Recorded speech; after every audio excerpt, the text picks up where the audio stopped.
Fidélité Nabino, merci pour la confiance au Bopé Sakabiso pour tout Melabino. Basango, ya République démocratique du Congo. Bon mercredi à vous. Merci de nous suivre de partout à travers le monde. Na Pesibino toujours comme d'habitude. Merci Mingi, justice Yanzambe. Iratakate, justice Yanzambe Motomokote. A échappaka na contrôle nango soki okosala kama be okanisi miso motezo mona yote tope okosala kama be na makasi tope nanko okanisi motoza ko mona yote yeba yango ke tôt ou tard tu finiras par payer les prix de tes actes. Actualité na biso elingi penda yebanda ya solo actualité o elingi banda na tombeli bino boye malamu comme d'habitude et sengeli toye ba été ministre ougandais ya finance na kombo ya Ramadan Gugogbi affirme que pays n'a déjà versé na République démocratique du Congo 195 millions de dollars sur 325 millions ya nyongo o Uganda zalai ko devoir na République démocratique du Congo mais roka moi to ebité mbongo e komaki to e komaki te Samba Olonga zako décortica ngo sika awa na kati actualité na biso. Sangwa mibale MONUSCO akokendete, MONUSCO akozala maintenir jusqu'au départ des troupes rwandaises. Pour le moment, les conditions ne sont pas favorables au retrait de la MONUSCO.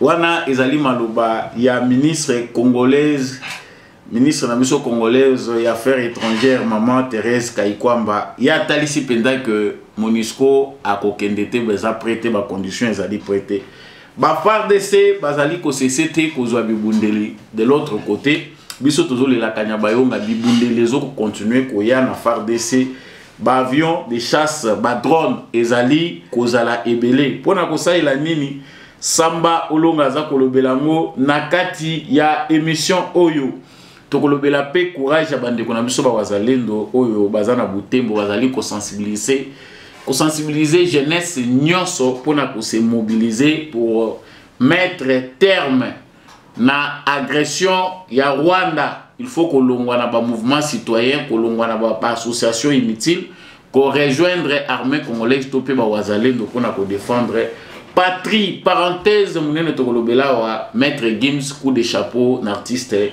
yepena boyi mon solo ya Bill Gates ou ya lingi ko diminuer systématiquement population congolaise tina nini pende zali ko pousser moto individu à luka kozwa tout un peuple en otage to komi lokola mayebo na ye to pembinzo na ye o ya lingi ko calculer quantité ni na lingi ko lamba quantité ni na lingi ko lamba te to kolobela penda vidéo est commis viral na ba réseaux sociaux concernant maître Gims bato ba yebita zali artiste aux musiciens rappeurs français congolais ye penda atalisi bolingone pona mboka Congo to ko lekango inaperçu te na tombeli bino encore une fois de plus boye malamu na kati ya émission na bino présenté toujours na mwana mboka Samba Olonga de père et de mère. Vous êtes en direct, manifestez-vous, likez les lives, partagez partout bino bozali kolanda biso.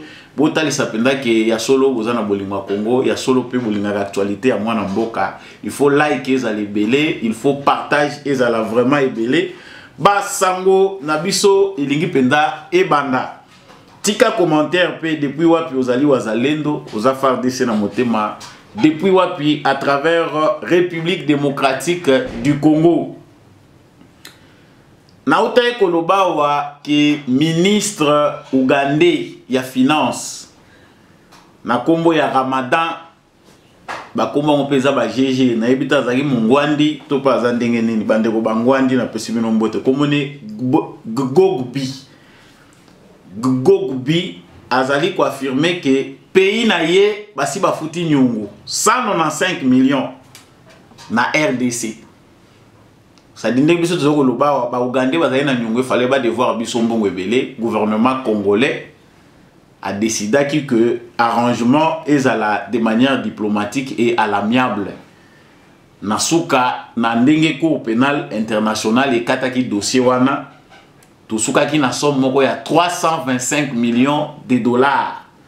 325 millions de oyo Ouganda et qui a versé dans la République démocratique du Congo pour na ba acte oyo bango ba posa ki ndenge ba viola ki frontière na biso mabe oyo bango ba sala ki na kati ya territoire na biso na époque wana bango na Rwanda et qui ba futa biso ba mbongo ebele pe exploitation illicite ya ba minerais na biso. Mais il y a comme ezali que 195 millions ici et futama.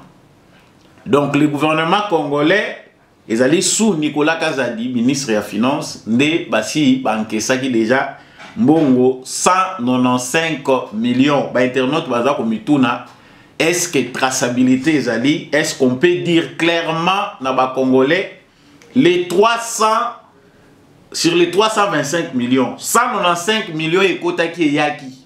Ils ont la banque centrale, ba utiliser ki yango ndenge nini po ba lobi mikolo ezali kambo ya lisu likolo ya lisu. Mbongo ya Congo eza nango mbongo moko kola mukano pe na tongo boye na poche ozaki na eloko te okomino millionnaire. Tu te réveilles un bon matin, ozaki na yo tantôt simbaki moi 100 000 ozana lupango moko, tu te réveilles mbala moko au pays villa na Paris. Ndenge to mona ba ko sakala nango. 195 millions, c'est beaucoup d'argent. Et que Tonga, Banzele, Belé, bah défi tous en énorme en termes de route avec 195 millions. Si cela est vrai, parce que Moutalobi Ezali, ministre ougandais, il y a finance. Mais pendant ce temps, au Ouganda, za pour fouta banyongo.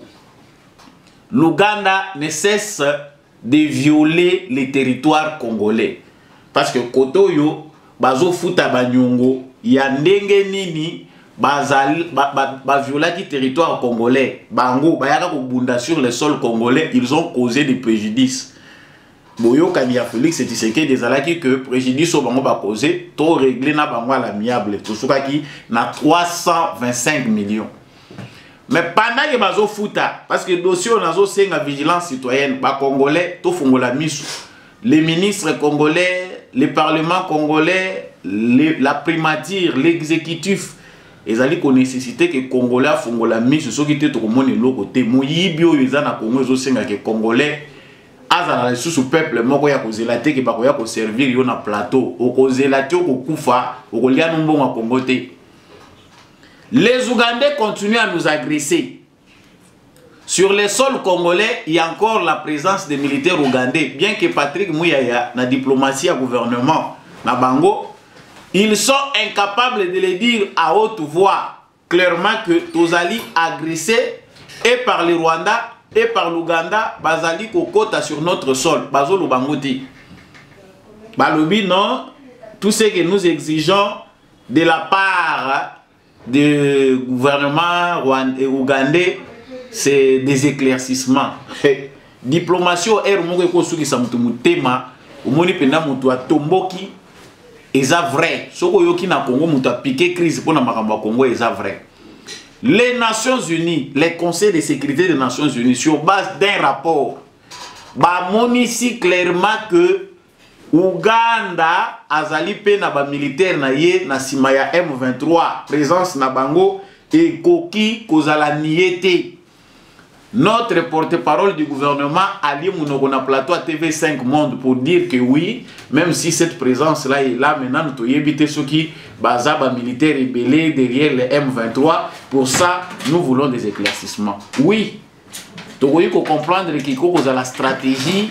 Derrière cette stratégie, le gouvernement congolais ne veut pas que l'Ouganda soit directement impliqué à Zalaboué. Mais ça peut paraître ridicule parce qu'au niveau international, on se demande, la RDC finalement, toujours la nini. Soit l'Ouganda nous agresse, soit l'Ouganda ne nous agresse pas. Ou soit Tolingite, Kozala na deux pays où tous en a bango conflit. Mais cette stratégie-là ne marche pas. Quand la communauté internationale, les Nations Unies condamnent l'Ouganda, automatiquement, Bissopé et Sengeli, Tolo Bango à haute voix. Parce que les preuves sont là.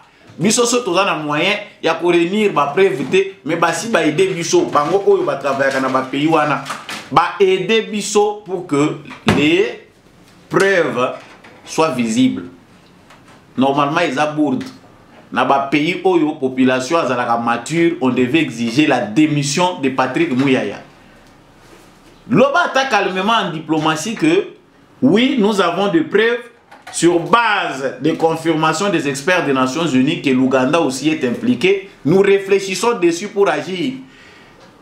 Yo oza communicateur du gouvernement, ozali porte-parole du gouvernement. Au lobby noté, nous exigeons du gouvernement ougandais des éclaircissements. Le gouvernement ougandais va nous dire voilà, biso toza ko agresser binoté, nous ne reconnaissons pas la présence de nos militaires sur leur sol. C'est pas bateau baza ko landa biso soki bino bozo ko zwango na sens nini, mais enfin ezali kopé sa passi nos ministres doivent apprendre à communiquer en toute responsabilité. La RDC ne doit pas paraître toujours un pays faillible, défaillant. Donc, biso, tout ça a un profil bas. C'est-à-dire, même dans la situation où ils ont que vous êtes un pays souverain, on ne peut pas jouer avec nous. Non! Terme, on dirait tout ça, on dirait gouvernement, il y a attaque tout kasavu bopé autre bagazala kasango mais moko pe omona ki père moko pe azomeka mais ozo mona malili c'est que biso nyonso eza koleka nango kaka na diplomatie. Chers Congolais, je sais pas si la déception, ma déception bino pe boza ko partager ango, mais moi je suis très déçu de la communication de Patrick Muyaya où il demande juste des éclaircissements de la part du gouvernement ougandais. Et jusque-là, tant que Koloba Awa, to yébité, ba militaire ougandais, ceux qui va sur le sol congolais mon colonie. Nous avons le choix, sinon nous sommes complices de cette agression. Bisomoko tondimi, to valider ouvertement que l'agression oyo est valable, il faut tout subir rien.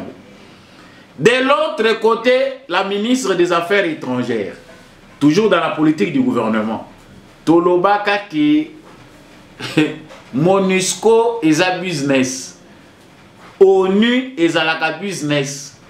Il y a un pays puissant. C'est le plus fort qui bénéficie du système des Nations Unies. Mukolo ebiso to kozwali kanisi tolobi que Nations Unies abima nakati ya mboka na biso. Mokolo wana toyeba yango ke bitumba ekomata lisusu ekokoma makasi. Depuis que ba fixa ki agenda balobi ke ONU esengeli fin 2024 ONU contingent nyonso ya ONU MONUSCO na kati ya République démocratique du Congo et bima ba congolais bango moko ba s'assurer na sécurité ya mboka na bango. On dirait de tokende ko tumbola ba démon ya insécurité place ba vanda ki po to amplifier insécurité.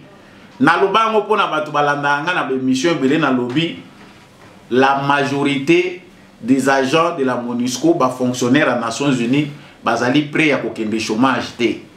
Plus de 20 000 hommes, c'est la plus grande mission des Nations Unies dans le monde, et ça na Congo.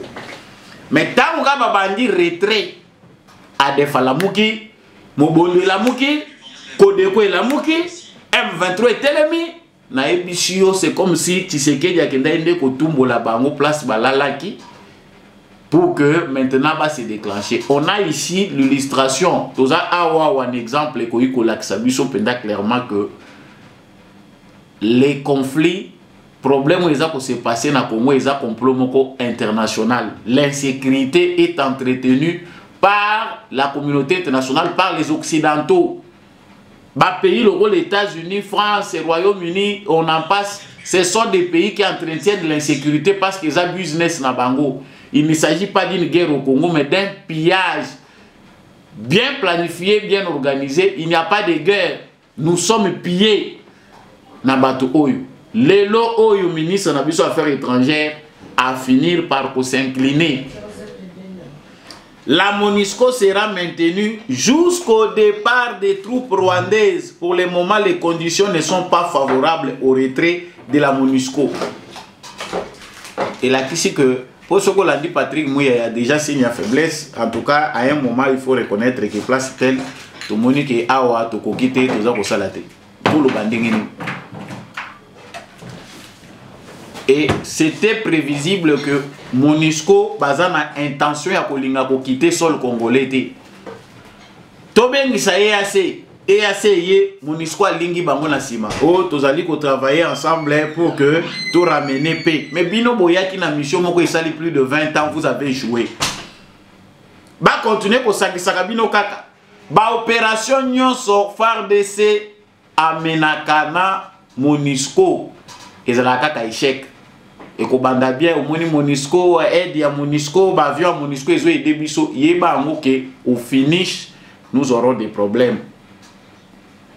Tout le monde qui a une opération qui Springbok ya Monisco na ba FARDC. Est-ce que le gouvernement congolais a coupé sa biso résultat ya opération ya Monisco na FARDC to benga ki na kombo Springbok, c'est-à-dire plusieurs localités et quoi ya ki les sous na maboko ya ennemi. À un moment ceux qui toza na impasse, il faut que le gouvernement na biso a le moyen ya koyebisa biso ba congolais que ici nous sommes dans l'impasse. Peuple congolais, prenez-vous en charge. Et biso bato tozo comprendre tant que ça bino que moment oyo eza moment moko esengeli peuple à la debout, c'est avec raison. Les forces du mal oyo et assiégé mboka ya Congo bazali prêt à quitter sans pression. Gouvernement na biso azali en otage dans le système des Nations Unies. Et mon ami clairement, pour ceux qui cherchent encore l'information, les Nations Unies ne sont pas prêts à quitter parce que la présence de l'armée rwandaise, multiplication à mouvement rebelle, Kodeko, Kotoyo, bota la moka bien, bo remarquer le gola nga indice ya koyeba ke logo ezala complot. Tango kaka Monisco comme na phase ya suka ke ba contingent ya suka etikali ba kanga bisaka ba malibanda Congo. Nde to tumboli penda ba Kodeko. Nde to tumboli penda ba ADF. Nde penda M23 la kisi kalinga kanga Congo mobimba. Comprenez qui veut, si les Congolais veulent se prendre en charge, nous devons être un peuple debout, comprenant les enjeux du moment. Na ba pays oyo batu bazo comprendre ndenge mboka itambola ndenge nini ba occidentaux bazali ko détruire ba ruiner ba mboka batu. Moindre pépin, la population est dans les rues pour dire non à la politique occidentale. Ce qui est aussi mbaté, ce qui boko sili sabitumba na bino bino bo créer ka mboka na bisoté, boka na bisaka na bino bokende. Mais le peuple congolais et le Banango Batomususu, c'est le peuple le plus soumis du monde. Soumission à modèle le peuple congolais, lui, il observe seulement. Les magiciens Tshisekedi va opérer des miracles seuls à compléter en gros. Là où il faut que les Congolais s'unissent, parce que dans le moment où il y a des jeunes qui se disent être des mouvements citoyens. Mouvement citoyen na bango, Lusha, Filimbi, des organisations, sociétés civiles, et ça nango ba groupuscule moko ya ba congolais, bazali payé, nourri de l'extérieur par les mêmes prédateurs. Yo lobi ozoko bundisa politique ya mabe ozoko meme insécurité na mboka. Tu es jeune de Butembo, de Bukavu, de Beni, de partout où yo bisika ba insécurité ko ikozala. Mais aujourd'hui notre créer ba association, te créer ba mouvement citoyen. Mbongo ezo faire fonctionner bino ezo ko wuta na ba service secret. Ya ba pays oyo baza ko créer guerre na mboka na biso. J'encourage nos frères wazalendo oyo balancer message na Butembo. Nous ne pouvons pas dans moment oyo toza la diviser, oyo toza mouvement citoyen, oyo toza association, organisation telle. Restons tous wazalendo. Si c'est ça le cas, félicitations les chers Congolais Togolonga. C'est notre mobilisation et ça même au-dessus de la diplomatie à président. Mobilisation à Congolais et l'équipe Makasi pour les diplomatie à Tshisekedi. Si les Congolais sont mobilisés et ils se montrent forts, il n'y aura pas des avions de chasse qui viendront bombarder les Congolais parce qu'ils ont décidé de défendre leur pays. Et ça l'a gâté. Mais parce que les Congolais eux-mêmes sont complices. Les Congolais eux-mêmes sont des bourreaux et les Congolais sont en même temps des victimes. Yango toujours continuer à subir ou toujours à subir les lots. Bande konabiso bazana Butembo, bozo ko telemena bolobi, FARDC bazala sous na kati ya ba hôtel de luxe te bazala te. Dites aussi à vos commerçants. Dites aussi à vos jeunes gens, bon qui peut nazo lancer message bande ko bozana Goma, bande ko za Butembo, au mouvement citoyen, au Philippe, ils vivent avec l'argent. Ce sont là des agents parrainés par l'extérieur, au Bazali à la base de l'insécurité. Ba groupuscule wana bozoko mona wana au mouvement citoyen, au biso organisation bo lokuta. Le vrai wazalendo bato basuki mitema bazu minduki bazana front. bazo bunda pona mboka ba moto la suki penda motema monike awa ma vie ne compte plus, je dois défendre ma patrie, baza na front, baza te na cité en train de vouloir terroriser les populations. Et ça, c'est nous comprenons pas que biso mongo tous appelés à la base d'insécurité dans la ville de Butembo, dans la ville de Beni. Vous, au soko zui arme, au monike les après il faut se défendre. Parce que mboka na ngeza na insécurité arme wana ko tourner en contre semblable na yote ko tourner en contre bato a ekolo mususu te pour dire voilà non ba ennemi est commis entre biso na biso bikolo oke kuna o banande na bawutu banande na banani et commis guerre ethnique. La mission du Rwanda c'est de diviser les Congolais. La mission du complot international ezali ba Congolais ba kabwana boko boma na bino mandoki na bino boko sila na bino. Et pendant ce temps, le pillage va continuer. Cher Wazalendo, vous avez accepté d'être patriote Wazalendo. Le Wazalendo, un vrai Wazalendo, ceux qui vous avez le Ngai Samba Olongate, ou Naza Wazalendo en parole, Wazalendo en mobilisation, c'est que Wazalendo a Simbi Munduki. Pour moi, Nazagana Munduki. Wazalendo a Munduki, Azagana front, Azagana Katia population. Donc, nous devons comprendre que Bato Ebele, force na biso evandi wapi. La force de Tshisekedi pour que to ina Tshisekedi te Tshisekedi akoma président ya mabe makasi kolekate, nous Congolais devons savoir prendre nos responsabilités. Prendre des responsabilités la kisi kaka o la kisabatu musapi bangonde non, nos responsabilités veut dire nous devons être unis, déterminés. Mboka na biso moko mutoko sauver ango. L'insécurité à l'est du Congo c'est aussi les Congolais eux-mêmes. Na ko bele la ba surtout bele la bino moko boko lela o na wacha bande ko bele baza ko benga na Ituri boza ko lela non insécurité leki bato Zaïre na bato Kodeko bazo ke ne ko attaquer bato Zaïre, mais c'est vos commerçants ba commerçants na bino nde mutu bazo rendre tâche difficile nde bazo sombela ba jeune minduki nde bazo kotisa bango na zamba. Mais si nous-mêmes nous échouons, na o eza responsabilité na biso moko tozo comprendre que biso peut tozo faire partie na complot o eza pour déstabiliser biso. Vous voulez que les solutions viennent du ciel. Nzambe ya bato za na problème te Dieu a déjà agi. Tshisekedi est un humain, il est défaillant, mais si les Congolais savent défendre leur pays, vous pensez que Mboke Kokende Mboko so qui était kamate, c'est parce que biso ba Congolais, ceux qui ba balkaniser en côté ba kati ba lobi comme République mususu, c'est parce que nous Congolais, surtout Congolais de l'Est, coup de chapeau à vous. Vous vous êtes battus à un moment difficile. Bolobi non, nous restons Congolais et côté kala ko kendete ni oye kende côté mususu. Nous restons Congolais mboka na biso côté kala kaka mubimba ndenge ezali. Voilà l'acte de bravoure, voilà ce qu'on veut. Il faut prouver par les actes. Nos armes servent à quoi? Ça, c'est la question qui nous est posée. Dans le moment où nous koloba, Bibundeli, ils allaient toujours se renforcer. Avion et sali ba navette armée, ils allaient bakisama. Nous avons lancé un message na président Félix Tshisekedi. Bibundeli ya sika na batu ya sika. Bibundeli ya sika te na batu ya kala. Des drones, des avions de chasse, ba dépenses militaires ezali colossales. Eza ba dépenses oyo pays mokote en Afrique centrale en termes ya ba dépenses sur le plan militaire to komi parmi ba top 5 en Afrique parce que biso tozana bitumba.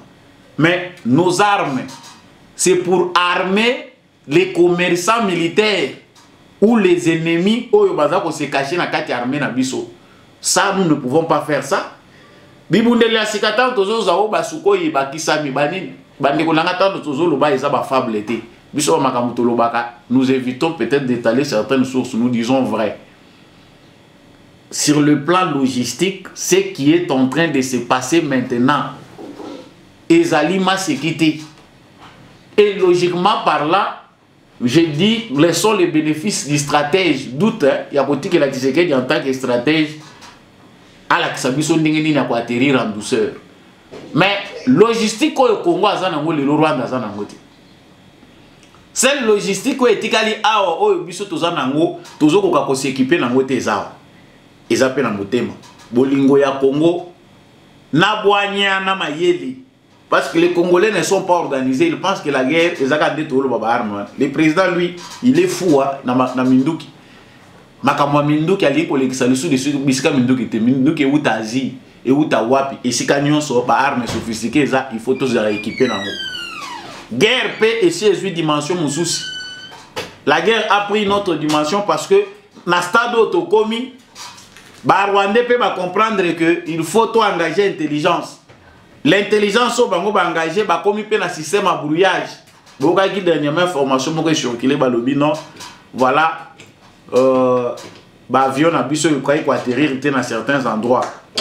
Il y a bisika ba avion na biso moyen et kita ezala kité. Pourquoi? C'est parce que ba créer qui ba brouillage qui ba piste. Mais guerre est comme numérique. Guerre est comme guerre oyo ya lelo. Ils ont le époque la première guerre mondiale était guerre technologique, guerre est basée sur l'information. Basée ni bisoto zwanini. Mais ce qui n'a ngambu na bisoto kozwa bibundeli onyonso ya sika. O tozali kwa magasiner toza ko stocker to pesi yango ba colonel. Oyo bazali na service à renseignement ya Rwanda. Ba généraux oyo bazali ba agent double, baza ko travailler na Rwanda, baza ko travailler awa lokola ba congolais qui se sont mariés avec des rwandaises. Ba Amazon wana ba rwandaise wana oyo ba yaka nde pona ko empoisonner ba militaire na biso. Biso eza poto suka wapi. Nous demandons au président Félix Tshisekedi ya koboma armée ya Baruberwa. Que l'armée ya Baruberwa oyo ekufa. Cette armée nous laisse qu'on appelle FARDC et ça na anomalie. Pourquoi pas dissoudre les FARDC? Pour nani to ko dissoudre FARDC to créer décret à sika to bengi parlement na biso ata baza ya nyamu nyamu to vandisi bango to créer armée nationale congolaise. Nous Congolais c'est baza na infiltration automoni to moni ba trahison et l'équipe mingi tozo réformer na armée na biso na ba principe ya sika. Voilà sur quoi biso tozo kozela parlement na biso réfléchir ba élu na biso bato baza na parlement ils a pour passer la voyage na kamérité et loko biso tozo zela ba élu na biso ba réfléchir na moment oyo ba décision nini d'urgence to koyi kozwa ba élu du peuple ba ko sala nini avec l'armée congolaise. Comment l'armée peut être renforcée en termes de loi? Si nous avons des généraux, des colonels, autres moni que baza ba infiltrer bazo rendre biso tâche difficile. Et que sur le plan de la justice, tous sont capables de maîtriser Bango. Bazo se camoufler. Il faut dissoudre cette armée, créer une armée nouvelle, to kotisi ba condition ya sika. To lobi na armée oyo désormais, bato ba travailler telle époque, to longoli Bango. To remercier bino, bolati ba médaille soki ba lobaka ba médaille. To lati si bino ngo kaka en termes symboliques, to bomi armée wana. Ba pété nyonso oyo yo compte tenu ya époque ya Joseph Kabila Makamuto mona ki ba pété oyo to tchango na côté Mopanzi. Ça s'est fait. Mais biso logique et l'équipe tellement mingi que nous pensons que la démocratie ça va se passer en un jour. Non. Si le président Félix Tshisekedi ne prend pas garde oyo ezab information zo uta na ba militaire, c'est que nos jeunes militaires deviennent politiciens. Ce que ces gens ici sont en train de trahir ba information na biso. Les Rwandais est en train de scruter les pistes. Baye baka wapi armement basombi, baza ko stocker ngo wapi pour nous attaquer. Ya biso ezako loba. Soki biso to lobite le président Félix Tshisekedi yonde garant de la nation, commandant suprême des forces armées. Si ça ne va pas avec vos militaires qui vous entourent, baza stratégie te poto yebi ke belé ba na bango na stratégie. Ce sont des commerçants. Na mitu na bango bazo raisonner kaka kopé ya kosoma minduki yazwa na ye. Merci na bino nyonso bozolanda biso de partout. To suki si na information moko na lobaki awa il faut to boka ba fleur na mwana mboka. Mwana ya Juna Janana. Monsieur Gandhi Gims, maître Gims ndenge babenga gaye, artiste musicien d'origine congolaise.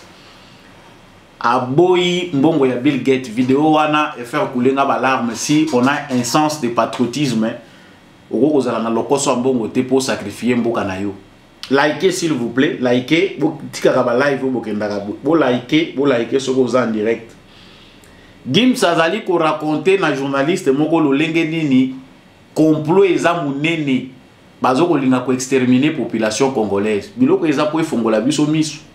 C'est un jeune qui n'a pas grandi au Congo, mais aye pona ko fongola biso ba congolais miso abeti le solo wana po abimisa likambo wana polele ba bengiye na milliardaire oto yebi Bill Gates qui n'a jamais investi dans les pains nzala nde muto zo boma batu mingi na monde maladi zo boma batu mingi na monde eza nzala mais Bill Gates a bengisi Gims po aya ko manipuler biso ba utiliser Gims po ba ya ko vacciner biso. C'est ici une information importante que Gims vient de livrer au gouvernement congolais à travers le ministère de la Santé. Il faut animaliser sous n'importe quel vaccin il y a dans beaucoup. Tant que nous avons congolais musu bazo bota ma faiblard bolingo ya mboka ezate maye les autres diminuer, il faut total la paix complot au bateli biso à travers ba vaccin na batiso ba ila kabiso pamba papa. Gims alobi ba bengi kaka po ba utiliser yé na fondation Bill et Melinda Gates yako convaincre ba congolais pour ba congolais nyonso ba faire vacciner biso. Quel est l'intérêt de Bill Gates de vouloir faire vacciner tous les congolais na mbongo na yé pour soi-disant qu'il a ko combattre polio? L'intention c'est de diminuer notre intelligence. Yango tozo botamaka tozo mitunaka mais mayelo yo ya ba congolais eza ya ko diminuer mayelo eza ndenge nini. Njoka nde complot eza ke na mayele et diminuer na ko bote comme il passe. Tant tozo tala lelo to éviter ce gouvernement congolais vendre la ba statistique mais aller dans des hôpitaux. Ba kaya césarienne ezaka ko mata.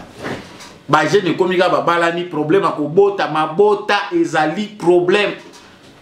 Mais si dans un pays sérieux, pour que vous menez la recherche, vous devez savoir pourquoi il y a trop de complications en termes de grossesse.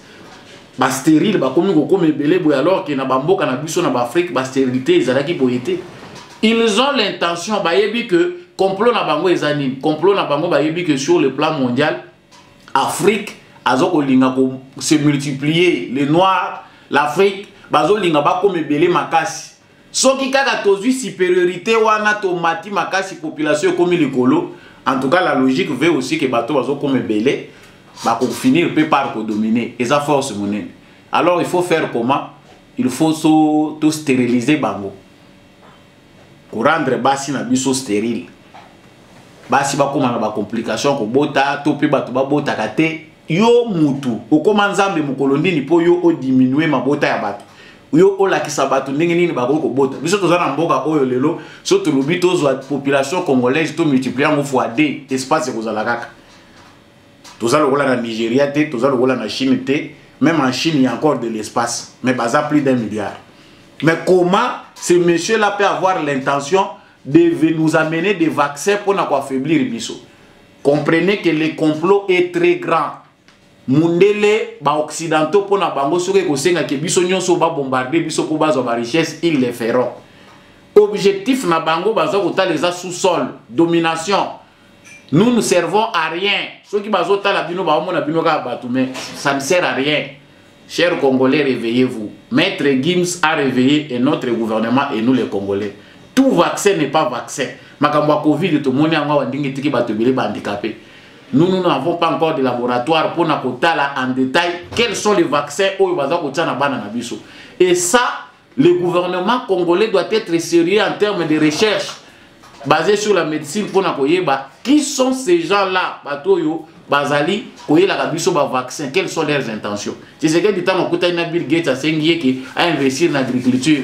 Parce que biso tozana mabele belé ce qui agriculture ça va parce que ba congolais bazana besoin de consommer plus et puis le Congo peut nourrir l'Afrique. Achaki mbongo. Mais mbongo baza ko tana ba industrie pharmaceutique. Na biloko bazo tie la biso belé na ba supermarché tozolo lia sans kotala pour ba détruire biso. Comprendre qui veut oya zana mutema ako bomba bomba ozana bososoli yeba ko sosola que nous vivons des temps difficiles. Non pas seulement pour le Congo, mais Bandoki Yamukili, Baza Debout. Émission Yamukola Lelo, et comme pendant na Souka, Samba Olonga, Azali pendant na Semwa Koye Babino, Ebele, vous êtes en direct.